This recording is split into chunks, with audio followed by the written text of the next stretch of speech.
Sarawak PAS Identiti Digital Kerajaan Negeri akan diintegrasi dengan My Digital ID. Ia akan memudahkan rakyat mengakses perkhidmatan yang disedia Kerajaan Persekutuan dan juga negeri. Majlis Pemateraian Memorandum Persefahaman MOU di antara Kerajaan Persekutuan melalui Agensi Keselamatan Cyber Negara NAKSA dan Kerajaan Negeri berlangsung semalam di Kuching disaksikan Premier Datuk Patinggi Tan Sri Abang Johari Tun Openg. MOU tersebut ditandatangani Setiausaha Kerajaan Sarawak Datuk Amar Muhammad Abu Bakar Mazuki dan Ketua Eksekutif NAKSA Dr. Megat Zuhairi Megat Tajuddin bersama-sama Pengarah Unit Digitalisasi Perkhidmatan Awam Sarawak Datuk Grace Wang Siu serta Ketua Pegawai Eksekutif My Digital ID Nik Hisham Nik Ibrahim. Sarawak PAS sebelum ini dikenali sebagai Sarawak ID memiliki lebih 1.8 juta pengguna berdaftar manakala My Digital ID hampir 6 juta pengguna. Oleh itu, integrasi tersebut dilihat penting dalam memperkukuh ekosistem digital nasional. Ia juga akan memodernkan penyampaian perkhidmatan awam dan meningkatkan keselamatan digital negara. Sementara itu, pada majlis sama, Setiausaha Kerajaan Sarawak, Datuk Amar Muhammad Abu Bakar Marzuki mengesahkan pelantikan Megat Ardian Wira Muhammad Aminuddin sebagai Ketua Pegawai Eksekutif Borneo Holdings Kenyam Berhad. Beliau ketika ditemui pemberita berkata pelantikan berkuat kuasa 1 Januari 2026. Megat Ardian sebelum ini merupakan Ketua Pegawai Strategi dan Penerbangan Malaysia Airport Holdings Berhad MAHB. Beliau berpengalaman luas dalam sektor penerbangan dan pernah memegang jawatan penting dalam beberapa syarikat penerbangan. Pelantikan Megat Ardian dijangka memperkukuh hala tuju strategik Air Borneo dalam merealisasikan aspirasi Sarawak menjadi hub penerbangan serantau yang mampan dan berdaya saing. Air Borneo, syarikat penerbangan milik Kerajaan Sarawak, menyasarkan untuk mula beroperasi Mac tahun depan. Tumpuan awal adalah kepada perkhidmatan udara luar bandar di Sarawak dan Sabah. Perancangan jangka panjang termasuk memperluas penerbangan ke Jerman, Korea Selatan, Jepun, Hong Kong dan Thailand selain memperkukuh hubungan global melalui kerjasama strategik dan perjanjian kod perkongsian termasuk dengan Malaysia Airlines. Kerajaan negeri akan terus menyokong perkembangan industri kreatif dan seni persembahan di Sarawak.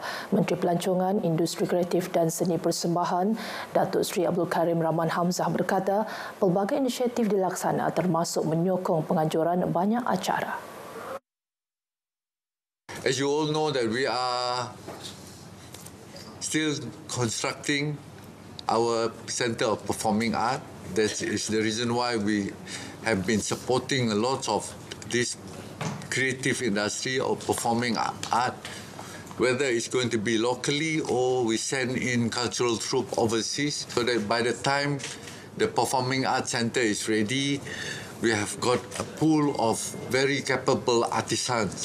Beliau berkata demikian pada sidang media Sarawak International Festival of Music and Arts 2025.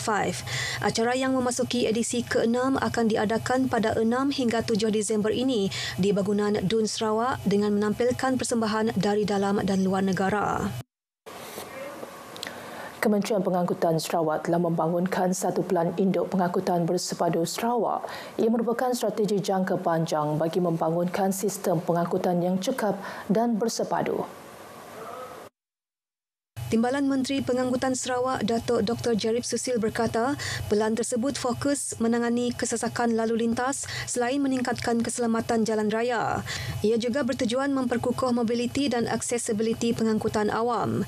Ke arah itu, kementerian sedang dan akan melaksana beberapa inisiatif. Under this framework, my ministry is implementing initiatives such as the Kuching Urban Transport System, KUTS, the introduction of modern low-emission bus services, and the development of lorry terminals and multimodal transport hubs to promote seamless and sustainable mobility. Jelas beliau, di bawah sistem pengangkutan bandar Kuching, terdapat perancangan untuk menyambung laluan merah sehingga ke Batu 12 Jalan Kuching Serian. Pelaksanaannya akan dibuat secara berfasa. Beliau berkata demikian semasa menjawab soalan adun Kota Sentosa Yap Yausin pada mesyuarat Dun Sarawak semalam.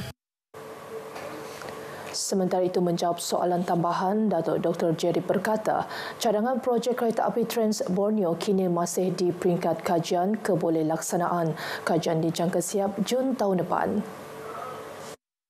Kajian tersebut diketuai Kementerian Pengangkutan Persekutuan dan disertai Kementerian Pengangkutan Sarawak.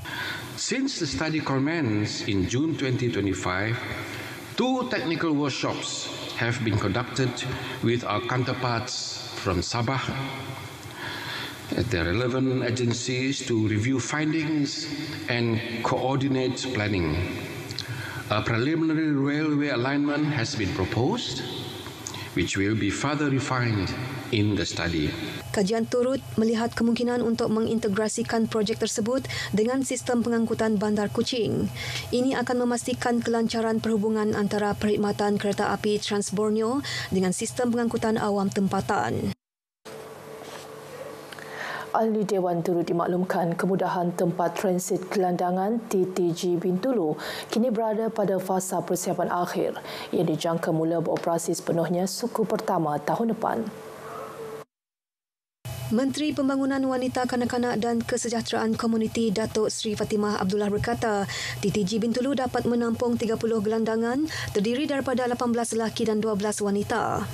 TTG Bintulu will provide services such as counselling, skills training, job matching in order to support the integration of the productive homeless into society. Semua perkhidmatan itu dilaksana dengan bantuan rakan strategik terdiri daripada agensi kerajaan, badan bukan kerajaan NGO dan sektor swasta.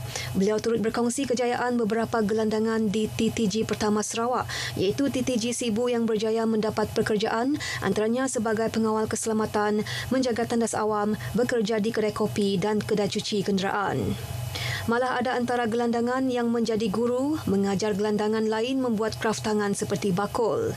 Bakul tersebut kemudian diletakkan di sebuah stesen minyak di Sibu sebagai projek tanggungjawab sosial korporat stesen tersebut. Jabatan Bomba dan Penyelamat Malaysia JBPM Zon Sibu kini giat membuat persiapan menghadapi monsun Timur Laut. Ketua Zon 4 JBPM Sarawak, Andy Eli berkata, selain memastikan peralatan berfungsi dengan baik, pihaknya juga akan meningkatkan siri rondaan di kawasan berisiko banjir.